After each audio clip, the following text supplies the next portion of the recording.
So 4 days past our day 5 embryo transfer, I took a home pregnancy test and it came back negative. I was heartbroken.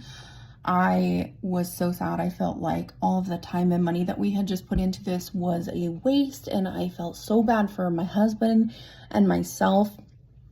And so my husband decided to take us on like a little adventure, and we went out to the lake and I paddle boarded and we just had a nice day.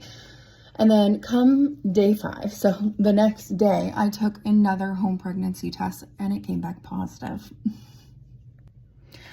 After our positive home pregnancy test, we had to wait until day 9 to have our blood beta results. Our first blood beta results were 60, and then we went back 2 days later to make sure that they were rising properly, and they had gone up to, I think it was around 165-ish.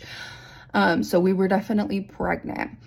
And then it was pretty uneventful until I was about 5 weeks. And then I did, on my way home from work one day, have bleeding.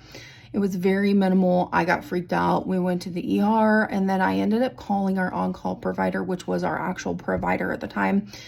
And he told me there's nothing that they're going to really be able to do, just go home and take more progesterone, and then we'll see from there.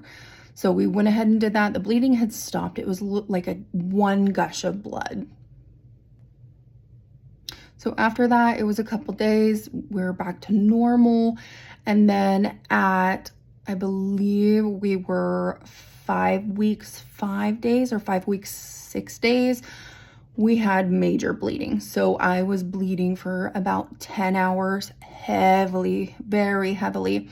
And I was positive that we were having a miscarriage. So we did go to the ER. They did blood work. They ended up doing an ultrasound where they told us that they could only see the sac. They didn't see a baby. They didn't see a yolk sac, fetal pool, anything like that. So they pretty much told me, well, sorry, we don't know if you're gonna stay pregnant or what's going on.